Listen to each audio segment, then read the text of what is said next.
ಕುಮಾರ್ ಅವರೇ, ಇನ್ನ ವೇದಿಕೆ ಇರುವಂತಹ ನಮ್ಮ ಎಲ್ಲ ಸ್ಥಳೀಯ ಪಾಂಡೆರವರು, ಕಿರಣ್ ರವರು ಮತ್ತು ಎಲ್ಲ ಹಿರಿಯ ಅಧಿಕಾರಿಗಳು ಮತ್ತು ವಿಶೇಷವಾಗಿ ನೂತನವಾಗಿ ಈ ಚೆಸ್ಕಾಂ ವ್ಯಾಪ್ತಿಯಲ್ಲಿ ಕರ್ನಾಟಕ ಸರ್ಕಾರ ಮತ್ತು ಗ್ರಾಹಕರ ಮಧ್ಯದಲ್ಲಿ ಎಲ್ಲ ಸಮಸ್ಯೆಗಳಿಗೂ ಕೂಡ ನೀವು ರಾಯಭಾರಿಗಳಾಗಬೇಕು ಅಂತೇಳಿ ಸಿದ್ದರಾಮಯ್ಯನವರು ನಿಮ್ಮನ್ನ ಆಯ್ಕೆ ಮಾಡಿ ನೇಮಕಗೊಂಡಂತ ಎಲ್ಲ ನೂತನವಾಗಿ ಆಯ್ಕೆಯಾಗಿರುವಂತ ಎಲ್ಲ ನಮ್ಮ ಸಲಹಾ ಸಮಿತಿಯ ಸದಸ್ಯಗಳೇ, ಅಧಿಕಾರಿಗಳೇ, ಇಲಾಖೆಯ ಪ್ರತಿಯೊಬ್ಬ ನೌಕರರೇ, ಮಾಧ್ಯಮ ಮಿತ್ರರೇ, ಈ ಕಾರ್ಯಕ್ರಮವನ್ನು ಯಶಸ್ವಿಯಾಗಿಕೊಳ್ಳಲು ಬಂದಂತ ಎಲ್ಲ ಬಂಧು ಭಗಿನಿಯರೇ, ಸ್ನೇಹಿತರೆ, ಇದೊಂದು ಐತಿಹಾಸಿಕವಾದಂತಹ ದಿನ ನಮ್ಮ ಇಲಾಖೆಯಲ್ಲಿ ಅಂತೇಳಿ ನಾನಂತೂ ಭಾವಿಸಿಕೊಂಡಿದ್ದೇನೆ.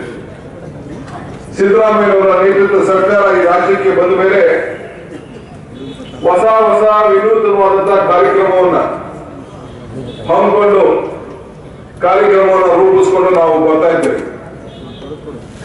ಜನರ ಮಧ್ಯೆ ಇರಬೇಕು, ಜನರಿಗೆ ತಲುಪಬೇಕು, ಜನರಿಗೆ ಲಾಭಕರವಾಗಿ ಇರಬೇಕು ಅನ್ನೋದು ಈ ಸರ್ಕಾರದ ಮುಖ್ಯ ಉದ್ದೇಶ. ಸಾಮಾನ್ಯ ಸಿದ್ದರಾಮಯ್ಯ ನೇತೃತ್ವದ ಸರ್ಕಾರ ಎಲ್ಲ ವರ್ಗದ ಜನರನ್ನ ಮುಟ್ಟಬೇಕು ಅನ್ನೋದು ಸಂಕಲ್ಪವನ್ನು ಮಾಡಿ ಇಂತಹ ವಿನೂತನವಾದ ಕಾರ್ಯಕ್ರಮವನ್ನು ಇವತ್ತು ನಾವು ಹಮ್ಮಿಕೊಂಡಿದ್ದೇವೆ. ಈ ಹೊಸ ಬೆಳಕು ಯೋಜನೆ, ಈ ಕಾರ್ಯಕ್ರಮ ನಾವು ಈಗಾಗಲೇ ಸುಮಾರು 6.5 ಕೋಟಿ ಬಲ್ಬ್ಗಳನ್ನ ಬೇಕು ಅಂತೇಳಿ ಈಗಾಗಲೇ ನಾವು ಅಂದಾಜನ್ನ ಮಾಡಿದ್ದೇವೆ.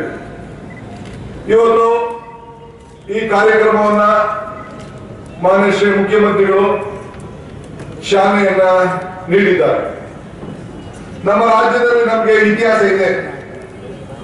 ಇಡೀ ಭಾರತದಲ್ಲೇ ಪ್ರಥಮವಾಗಿ ಈ ನೆಲದಲ್ಲಿ 878ರಲ್ಲೇ ಅಂದಿನ ಮೈಸೂರು ಯುವರಾಜರಾಗಿದ್ದಂತಹ ಜಯರಾಜ್ ರಾಜೇಂದ್ರ ಒಡೆಯರ್ ಅವರು ವಿವಾಹ ಸಂದರ್ಭದಲ್ಲಿ ಡೈನಾಮೋ ಹಾಗೂ ಗ್ಯಾಸ್ ಇಂಜಿನ್ಗಳನ್ನ ಇಂಗ್ಲೆಂಡ್ನಿಂದ ವಿಶೇಷವಾಗಿ ತರಿಸಿ ಮೈಸೂರು ಅರಮನೆ ಆವರಣದಲ್ಲಿ ವಿದ್ಯುತ್ ಬಲ್ಬ್ಗಳನ್ನ ಉರಿಸಿದ್ದಾರೆ ಎಂಬ ಇತಿಹಾಸ ಇದೆ.